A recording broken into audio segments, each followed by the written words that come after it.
Sari-saring klase ng tsokolate ang naglalabasan ngayon na paboritong pangregalo tuwing Pasko. Pero alam niyo ba kung paano ginagawa ang mga yan? Tara nang matakam! I'm sure nakain na kayo ng tsokolate na may mani.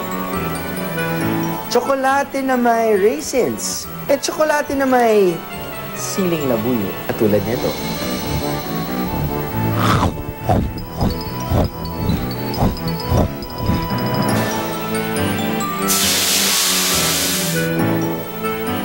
Tsokolate na may tubig. Dito sa Chocolate Factory na binisita ko, Pinoy na Pinoy ang mga sangkap na ginagamit sa kanilang tsokolate. Ayos, no? 100% Pinoy tsokolate ito. Ang mga cacao beans ay mula sa probinsya ng Davao del Norte. Tayo ng tsokolate? Sige. Okay, first step. Roasting of the cow. Roasting of the cow? Aba, baka? Sorry mga kaaka, it's not the cow. It's cacao. Simulan na nga natin ang roasting of cacao. Yakakatay tayo 55 minutes. 55 minutes. Hindi 1 hour. Hindi 50 minutes. 55 minutes. Bakit 55 minutes? Para sakto lang yung pagkaluto niya kasi pag sobrang ganun yung tulog. Tapos yung temperature natin nasa 300 Fahrenheit. 300 degrees Fahrenheit. Mula sa hilaw na cacao beans kanina, na roast o naihaw na ito.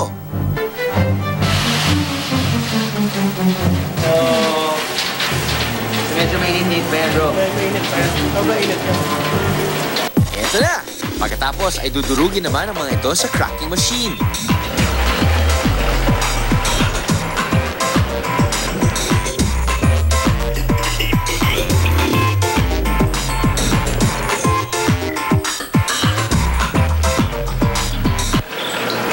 nakamoy na yung kukuha.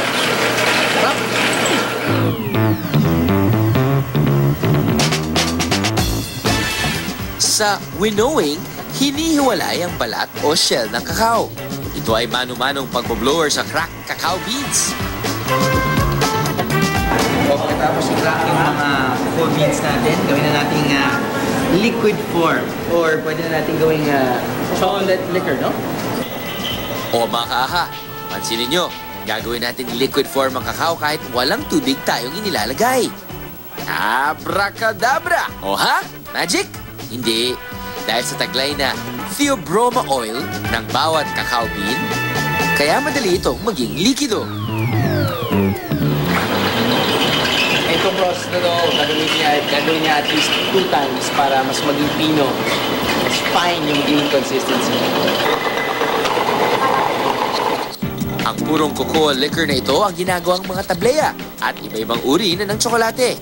Milk chocolate, dark chocolate o ano pa man ang gusto nyo. Mixing na. Okay. Ito yun. Mahalagang proseso ang mixing o paghalo-halo ng lahat ng ingredients sa electric mixing machine sa loob ng 24 oras. Sa isang batch na ito ng cocoa liquor ay makakagawa ng 300 bars of chocolate. Ito naman ang tinatawag na tempering machine. Hindi pwedeng patsamba-tsamba sa temperatura.